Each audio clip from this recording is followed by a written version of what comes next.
Number one అంటారు. అసలైన number one Guru Kashi university.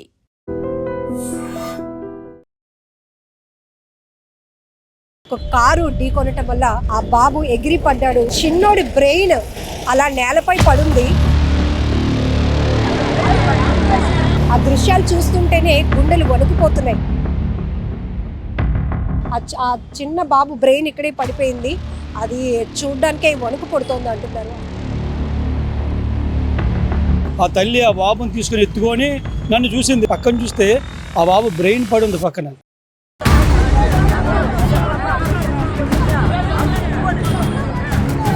కార్లో 4-5 ఉన్నారంట. వాడు ఆల్ ఎస్కేప్. ఒకరిని మాత్రం పట్టుకున్నారు. పట్టుకొని వాడిని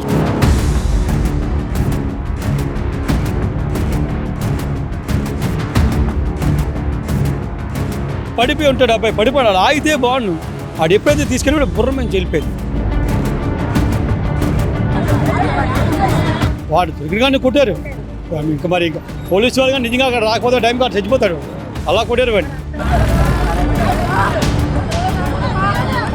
ఆ బాబు చిన్నోడు మెదడు బయటపడింది. అది నేను మాత్రమే చూశాను.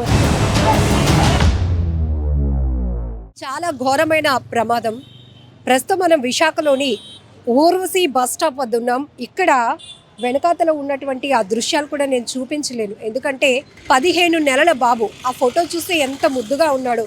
అలాంటిది అతి వేగంగా దూసుకొచ్చినటువంటి ఒక కారు ఢీకొనటం వల్ల ఆ బాబు ఎగిరి పడ్డాడు. ఆ చిన్నోడి బ్రెయిన్ అలా నేలపై పడుంది. ఆ దృశ్యాలు చూస్తుంటేనే గుండెలు వణికిపోతున్నాయి. ప్రత్యక్ష సాక్షి. అలాగనే ఈ రోడ్డుకి ఆపోజిట్లోనే వీళ్ళు ఉంటున్నారు. ఆయన చెప్తున్న మాటలు వింటేనే కాళ్ళు చేతులు వణుకుతున్నాయి. అతి వేగం వల్ల పిట్టల్లా రాలిపోతున్నారు మనుషులు. క్షణాల్లో కళ్ళు మూసి తెరిచేలోపే, అంటే రెప్పపాటున మనుషుల ప్రాణాలు ఇంత ఈజీగా రోడ్డు ప్రమాదాల్లో పోతున్నాయంటే ఊహించడానికే చాలా కష్టంగా ఉంది. అమ్మ ఆ బాబు ఎత్తుకొని ఆ వైపు నుంచి రోడ్డు దాటుతూ ఉంటుంటే అతి వేగంగా వచ్చినటువంటి ఒక కారు ఢీకొందమ్మా. అతను కన్నీళ్ళు పెట్టుకుంటూ ఇప్పటి వరకు నాకు చాలా ఎక్స్ప్లెయిన్ చేశారు. ఇలా జరిగింది తల్లి. ఆ చిన్న బాబు బ్రెయిన్ ఇక్కడే పడిపోయింది. అది చూడ్డానికే వణుకు పడుతోంది అంటున్నారు. అసలు ఏం జరిగింది ప్రమాదం గురించి ఒకసారి సార్ మీరు చెప్తుంటేనే భయం వేస్తోంది. ఎందుకంటే చిన్న బాబు అంటే చాలా బాధగా ఉంది. అది కూడా 15 నెలల బాబు అంటున్నారు. ఏం జరిగింది సార్? ఎన్ని గంటలకు ప్రమాదం జరిగింది? అరౌండ్ 7:30 అవుతుందమ్మా టైము. మేము రోడ్డు అవతల ఉన్నాము. వాళ్ళు రోడ్డు దాటుతారు మేము చూసాము. ఇక్కడ దిగాక ఒక పెద్ద సౌండ్ వచ్చింది. అంటే ఒక టైర్ పేలితే ఎలా సౌండ్ వస్తుందో ఆ సౌండ్ వచ్చింది. నేను వెంటనే పరిగెట్టి రోడ్డు దాటి వచ్చేసరికి ఆ తల్లి ఆ బాబుని తీసుకుని ఎత్తుకొని నన్ను చూసింది. బాబు హాస్పిటల్ తీసుకెళ్ళి బాబు అంటే తెలిసిన వాళ్ళు. నేను ఈ ఏరియాలో కొద్దిగా వార్డు మెంబర్ కాబట్టి నాకు అంతా తెలిసిన వాళ్ళు తీసుకెళ్ళి బాబు. నేను ఆవిడ చూస్తాను కానీ నేను పక్కన చూస్తే ఆ బాబు బ్రెయిన్ పడి ఉంది పక్కన. అంటే నేను గ్రహించాను ఆ బాబు ఇంకా లేడు. కానీ ఆ తల్లికి నేను చెప్పలేకపోయాను. సరే హాస్పిటల్ చూడలేదమ్మా. ఆవిడ బాబుని ఎత్తుకొని బ్లీడింగ్ అయిపోతుంది. మొత్తం బ్లీడింగ్ అవుతుంది. ఆ బాబుని ఎత్తుకొని నేను హాస్పిటల్ తీసుకెళ్ళమని చెప్పాను. బట్ ఏమి వెహికల్ దొరకకపోతే ఒక రోడ్డు బండి మీద తీసుకెళ్ళిపోయాను. ఇమీడియట్గా ఇక్కడ తీసుకెళ్తే వెంటనే కేజీకి తీసుకెళ్ళిపోమన్నారు. డాక్టర్ గారు కూడా చెప్పారు, మీకు తెలుసు కదా అజయ్ గారు, మేము చెప్పలేము తల్లి గారికి ఆ బాబు చనిపోయారండి. ఇమీడియట్గా కేజీకి పట్టుకెళ్ళారు. కారు ఆపలేదమ్మా. కారు దిగగానే అబ్బాయి గుద్దాక ఆ బాబు చేతిలోంచి కింద పడిపోయాడంట. కారు ఆపితే బాబు బతికినేమో. కారు మూవ్ అయ్యే బాబు తల నుంచి వెళ్ళిపోవడం, వాళ్ళ అమ్మగారు కూడా దెబ్బలు తగిలాయి. ఆ బాబు చనిపోవడం, ఆ తల్లి తెలియకపోవడం. ఇమీడియట్గా మేము చేసాము. వాడు అటు ఇటు తిరిగాడు కానీ ఆపగలిగారు. ఇందులో స్థానికుల సపోర్ట్ చాలా ఉంది. ఇలా అందరూ కేకలు పెట్టేటప్పటికి అలర్ట్ అయ్యి కారు ఆపగలిగారు. నిజంగా ఇంకా మానవత్వం ఉన్నదని ఇది ఉదాహరణ. నిజంగా ఎంతమంది యువకులు పరిగెట్టి కొందరు బళ్ళతో కొందరు పరిగెట్టి వెళ్ళి ఊర్వశి థియేటర్ దాటేశాడు. ఆయన అక్కడ చేసి ఆయన పట్టుకొని నా కార్లో 4-5 ఉన్నారంట. వాడు ఆల్ ఎస్కేప్. ఒకరిని మాత్రం పట్టుకున్నారు. పట్టుకొని వాడిని నిజంగా పోలీసు వాళ్ళు కానీ చంపేస్తారేమో. వాళ్ళు ఎస్కేప్ అంటే వాళ్ళకి తెలిసింది ఒక రోడ్ యాక్సిడెంట్ అయ్యింది, మా కారు ఒకరిని కూడా పగిలిపోయిందమ్మా. వాళ్ళ గ్లాస్ ఫ్రంట్ డోర్ పగిలి ఉంది. అంటే వాళ్ళు ఎంత ఆడిగా గుద్దులో వాళ్ళకి అర్థమైంది. సో నిర్లక్ష్యపు డ్రైవింగ్ ఎవడో వాడు ఏపీ నెంబరే ఉన్నది. నేను తమిళనాడు అని చెప్తున్నాడు. వాడు తమిళ్లో కూడా మాట్లాడుతున్నాడు. 20-25 ఉంటుంది అమ్మాయి. అరౌండ్ యువకులేనమ్మా. లోపలంతా కూడా అమ్మాయి కూడా ఉంది, యువకులు. నాకు మిగతా వాళ్ళు చెప్తున్నారు లోపల లేడీ కూడా ఉంది సార్. సీసీ కెమెరా తీపిస్తే 100% మనం దొరుకుతారు వాళ్ళు ఎవరో. బట్ వాళ్ళు దొరికారు. పోలీసు వారు తక్షణమే స్పందించారు. ఇమీడియట్గా వాళ్ళు వచ్చి వాడిని పట్టుకొని వాళ్ళు స్టేషన్కి తీసుకెళ్ళడం, వారి చర్యలు తీసుకుంటున్నారు. బట్ ఏదైనా ఆ కుటుంబానికి న్యాయం జరగలుగుతారు అల్టిమేట్గా. ఆ తల్లి చూసి వేదన నిజంగా వర్ణించలేము కూడా. ఆ నిజంగా ఆ పిల్లలు చూసి నేను కళ్ళతో కూడా చూడలేకపోయాం ఆ పొలి వచ్చి. కానీ ఆ తల్లి అలా ఎత్తుకొని పాపము ఒక పక్క ఏడుపు, ఒక పక్క నా కొడుకు బాబు తీసుకెళ్ళు అంటే ఏం చేయగలరు మనకు తెలుసు. కోరిక ఆశ మనకు తెలుసు, కానీ ఇక్కడ మన సిచ్యువేషన్ ఆవిడకి చూడలేదు. ఏదో అనుకుంటుంది వాడు, అంతే దెబ్బతలు రక్తం పడుతుందేమో అనుకుంటే తప్పితే ఆవిడ బాడీ అంతా రక్తం ఉన్నది, ఆయన రక్తంలో బ్లీడ్ అవుతుంది కంటిన్యూ. ఇంకా అలాంటి వయసులోని ఆ కష్టం ఎవరికి రాకూడదమ్మా. మీకు వాళ్ళు తెలిసిన వాళ్ళే అంటున్నారు, ఇటువైపు వాళ్ళు ఎక్కడ ఉంటున్నారు? ఈ డౌన్లోనే సుభాష్ నగర్ అమ్మ, ఇది ఉర్వశి జంక్షన్ రోజు ఆపోజిట్. ఈ డౌన్లోనే నాకు తెలిసి వాళ్ళ ఫాదర్ ఇక్కడ 30-40 years నాకు తెలుసమ్మా. ఆయన కూడా లేటెస్ట్గా మ్యారేజ్ అయింది, 2 years అయింది వాళ్ళు మ్యారేజ్ అయ్యి. ఆ బాబు కూడా 1 year బాబు, ఇప్పుడు 15 months. మన మేలో బర్త్డే అయింది అబ్బాయి, ఇది August 15th month ఇది. ఇంకా దురదృష్టం పాపం, ఇంకా కుటుంబానికి ఇలా జరగడం. ఆ భగవంతుడు నిజంగా వాళ్ళకి ధైర్యాన్ని ఇవ్వాలని కోరుకుంటున్నాను. అయినా ఈ జంక్షన్ ఎప్పుడు రద్దీగా ఉంటుంది, ఇందులో అంత ఓవర్ స్పీడ్ కూడా పనికిరాదు. అంటే అమ్మ ఇక్కడ బేసిక్గా ఇక్కడ వచ్చినవన్నీ చాలా బాగానే ఉంటాయి, మరీ అంత యాక్సిడెంట్ జోన్ అయితే ఇది కాదు, చాలా జాగ్రత్తగా ఉంటారు. కానీ ఎవరైతే ఇలాంటి యువకులు మరీ ఇక్కడ ఇది నాన్ లోకల్ వాడి గుర్తుపెట్టుకోండి, వీడు తమిళనాడు అంటున్నాడు, వాడికి ఉంటే సరిగ్గా మాట్లాడలేకపోతున్నాడు. వాడు తెలుగులో అందరితో మాట్లాడుతున్నాడు, లోపలికి తమిళ్లో మాట్లాడుతున్నాడు.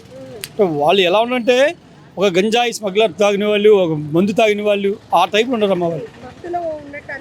నేను తాగలేదు అంటున్నాడు, నేను చాలా కుర్రలేదు, వాడు ఎంత కొట్టినాడు కాసేస్తున్నాడు, వాడికి ఏం దెబ్బ కూడా తగలట్లేదు.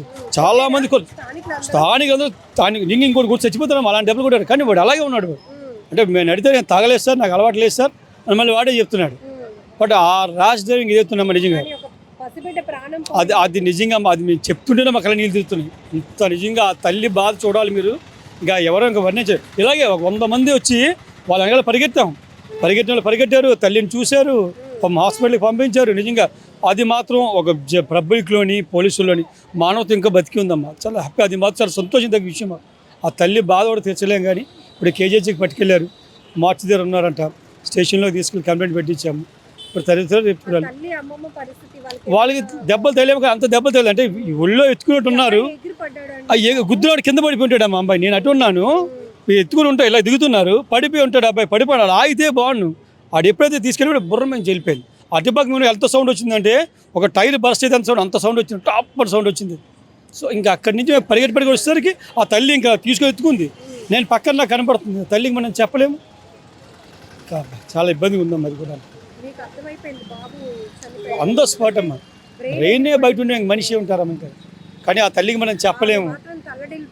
హాస్పిటల్కి తీసుకెళ్తామంటుంది, ఇంకా బాబు పంపించానమ్మా, అలాగే హాస్పిటల్కి పంపించాను, ఏదో బాధపడి బండికి పంపించాను. కానీ ఆ డాక్టర్స్ కేజీ తీసుకెళ్ళిపోండి అమ్మా, మరి ఇంకేం చేయలేము. అక్కడ నుంచి నాకు ఫోన్ చేస్తే వాళ్ళ ఫాదర్ ఏడిపోవాలి, మమ్మీ నాకు వాళ్ళ 30 yearsగా మాకు తెలుసమ్మా. ఆయన ప్లంబింగ్ పని చేసుకుంటాడు, రోజువారీ కూలీ కష్టపడి పని చేస్తాడు.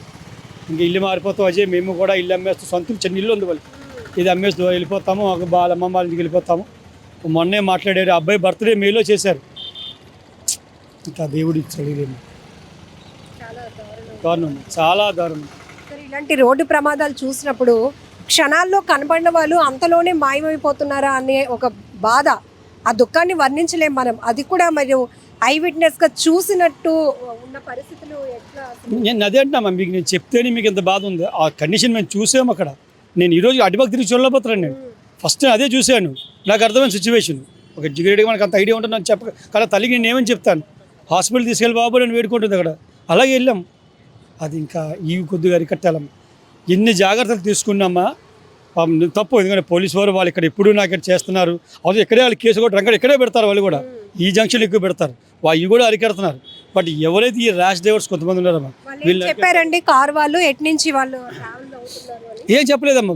వాడిని ఇంకా వాడికి ఛాన్స్ లేదు, పబ్లిక్ కూడా వాడు దొరికినగానే కొట్టారు. ఇంకా మరి ఇంకా పోలీసు వాళ్ళు కానీ నిజంగా అక్కడ రాకపోతే టైం కాదు చచ్చిపోతాడు, అలా కొట్టారు వాడిని. అయినా వాడికి ఏం లేదు, వాడి అంటే వాళ్ళ బాధ ఏంటి, ఒక తల్లి బాధ చూసామమ్మా. ఇప్పుడు వాడు ఎంత ఎదవంటే ఆపడే మేము పెద్ద ఏమన్నా పోదాం, ఇంత బుర్ర అంత సౌండ్ వచ్చా కూడా అంత దూరం వెళ్ళిపోయాడు వాడు. ఆల్మోస్ట్ 1 kilometer ట్రావెల్ చేసాడు వాడు దగ్గర నుంచి. అక్కడికి వెళ్ళి వాడిని పట్టుకొని వాళ్ళ అక్కడికి వెళ్ళి నేను అందరూ హోల్డ్ చేసి పట్టాను. వెళ్ళేసరికి నేను ఎందుకంటే బండి వేసుకొని వెళ్ళాను, ఆపి లక్కీగా నేను అక్కడే ఉన్నారు పాపం. ఆయనే పాపం ఇన్ని పాపం ఆపణ కదా, ఇన్ని పాపం చాలా దెబ్బలు తగిలి, ఇన్ని దెబ్బలు తగిలాయి. అంటే పబ్లిక్ని పాపం చంపేస్తారేమో. అక్కడే ఉన్నాను పాపం, ఆయన అక్కడే ఉన్నారు పాపం, చాలా ఇబ్బంది. ఎంతమంది ఉన్నారు సార్ కార్లోని ఆ టైంలో? ఆ టైంలో చూడలేదండి. క్యాచ్ చేసినప్పుడు అంటే పబ్లిక్ కొంత పబ్లిక్ అందరూ చాలా ఇందులో హెల్ప్ చేసి పారిపోతున్నాను ఆపి చాలా బాగా చేశారు. నేను అది మాట్లాడకూడదేమో మానవత్వం. అని కానీ ఇక్కడ ఇంత ఘోరం జరిగిపోయింది, చాలా మాట్లాడకూడదేమో అని. సో ఇక్కడ తన కళ్ళెదుటే జరిగిన రోడ్డు ప్రమాదం గురించి చెప్తుంటేనే ఆయన గుండెలు వణుకుపోతున్నాయి, నా కళ్ళల్లో నీళ్లు తిరుగుతున్నాయి. ఇక్కడ అందరూ కూడా ఇంత ఘోరంగా జరిగింది ఆ ప్రమాదం అని. అది కూడా కరెక్ట్గా 7:30 ప్రాంతంలో జరిగింది. మేము ఈ ఇంటి ఎదురుగుంటానే ఉంటామమ్మా, వాళ్ళు ఇలా రోడ్డు క్రాస్ చేస్తున్నారు. ఈ డౌన్లోనే సుభాష్ నగర్లో ఆ ఫ్యామిలీ ఉంటుంది. ఆ అమ్మమ్మ కంచరపాలెంలో ఉంటున్నారట. సో మేబీ ఆటో ఎక్కడానికి వెళ్తూ ఉండొచ్చు. సో ఇక్కడ ఇది బస్ స్టాప్, ఊర్వశి జంక్షన్లో ఉన్నటువంటి బస్ స్టాప్. ఎవరికైనా మినిమం కామన్ సెన్స్ ఏంటంటే ఇక్కడ రోడ్ క్రాస్ చేస్తారు అనే కామన్ సెన్స్ కూడా ఉంటుంది. వెహికల్ ఒకవేళ అక్కడి నుంచి ఎంత స్పీడ్గా వచ్చినా కంట్రోల్ చేసుకోవాల్సినటువంటి బాధ్యత, డ్రైవింగ్ అంటేనే చాలా రెస్పాన్సిబిలిటీ. వాళ్ళ ప్రాణంతో పాటు చుట్టుపక్కల ఉన్న ప్రాణాలు, ఆ వెహికల్లో ప్రయాణిస్తున్న వాళ్ళ ప్రాణాలు కూడా వాళ్ళ చేతిలో ఉంటాయి. కాబట్టి చాలా జాగ్రత్తగా డ్రైవింగ్ చేయాల్సిన పరిస్థితి. కానీ ఈ మధ్య కాలంలో జరుగుతున్న రోడ్డు ప్రమాదాల తీరు చూస్తుంటే అతి వేగంగా మృత్యువు దూసుకొస్తున్నట్టుగా వాహనాలు దూసుకొస్తున్నాయి. మనుషులు పిట్టల్లా రాలిపోతున్నారు. ఒక 15 నెలల చిన్నారి కారు వేగానికి ఆ డ్రైవర్ నిర్లక్ష్యానికి బలైపోయాడు అంటే కళ్ళల్లో నీళ్ళు ఆగటం లేదు. ఎందుకంటే ఆ పేరెంట్స్ కూడా లేట్ మ్యారేజ్ చేసుకున్నారట. ఆ పెళ్ళైన 1 ఇయర్కే బాబు పుట్టాడు. రీసెంట్గానేమో 3 మంత్స్ బ్యాక్ బాబుకి బర్త్డే కూడా చేశారు ఉన్నంతలో గ్రాండ్గా. కానీ 15 నెలలకే ఆ బాబు ఇలా రోడ్డు ప్రమాదంలో చనిపోవటం, మాకు కూడా తెలిసిన వాళ్ళు అది కూడా రోడ్డు ప్రమాదం నా కళ్ళెదుట జరగటం నేను అసలు తీసుకోలేకపోతున్నాను. అయితే ఇక్కడ చాలా వరకు స్థానికులైతే పరుగులు పెట్టి క్యాచ్ చేశారు కాబట్టి వాడు ఆగాడు. లేదంటే బాబుని ఇక్కడ గుద్దాడు, ఒక ప్రాణం పోయిందని తెలిసినా కూడా కారు ఆపకుండా అతి వేగంగా పోనిస్తూ ఉంటే అందరూ చేస్ చేసి పట్టుకున్నారు అంట. ఎంత దారుణాతి దారుణం కదా. ఇలాంటి వాళ్ళని చాలా కఠినంగా శిక్షించాలి. ప్రస్తుతం అయితే ఆ తల్లి అమ్మమ్మకు కూడా చిన్నపాటి గాయాలు అవటం వల్ల లోకల్గా ఉన్నటువంటి హాస్పిటల్కి తీసుకెళ్లారు. కానీ ఈయన చెప్తున్నారు ఆ తల్లి ఆ బిడ్డ కోసం తల్లడిల్లిపోయినటువంటి తీరు ఇప్పటికీ నా కళ్ళల్లో కదలాడుతూనే ఉంది. ఎందుకంటే ఆ బాబు చిన్నోడు మెదడు బయటపడింది, అది నేను మాత్రమే చూశాను. ఇంకా బాబు చనిపోయాడని నాకు తెలుసు. కానీ ఆ తల్లి మాత్రం తన బిడ్డను కాపాడుకోవాలి, రక్షించుకోవాలి అని అందరినీ ప్రాధేయపడుతుంది. హాస్పిటల్కి తీసుకెళ్ళండి అంటే పాపం ఎవరో 2 వీలర్ పైన వెళ్తున్న ఒక పర్సన్ హాస్పిటల్కి బండి పైన తీసుకెళ్లారంట. సో ఇంత ఒక్క ప్రమాదంలో ఎన్ని కోణాలు మనం చూడొచ్చు చూడండి. ఒకడి నిర్లక్ష్యం, ఒక బిడ్డ ప్రాణం పోయింది, మరొకరు తమ మానవత్వాన్ని చాటుకున్నారు. ఇలా ఈ రోడ్డు ప్రమాదంలో అనేక కోణాలు మనకు కనపడుతున్నాయి. ఏదైనా ఈ అతి వేగం వల్ల ప్రయాణిస్తూ రోడ్డు ప్రమాదాలకి కారణమవుతూ మరొకరి ప్రాణాలు పోగొట్టడానికి కారణమవుతున్న వారిని మాత్రం చాలా కఠినంగా శిక్షించాల్సినటువంటి అవసరం కూడా ఉంది. నిజంగా ప్రస్తుతం ఉన్నటువంటి సమాజం దేనికి ప్రయారిటీ ఇస్తుంది? ఆర్థిక సంబంధాల చుట్టూ మాత్రమే తిరుగుతుంది. మళ్ళీ ఎన్నికలంగానే చాలా విరక్తి కలుగుతాం. మంచి అనిపిస్తుంది కదా, లేడీస్ కూడా ఛాలెంజింగ్ జాబ్స్ చేసినప్పుడు చాలా బాగుంటది. ట్రాఫిక్ అసిస్టెంట్స్ గా నియమించిన ట్రాన్స్జెండర్స్ అందరితో సాల్యూట్ చేయించుకుంటున్నారు. ఫుడ్ డెలివరీ ఇవ్వటానికి వెళ్ళినటువంటి డెలివరీ బాయ్ అనిల్ పై కళ్ళ ముందు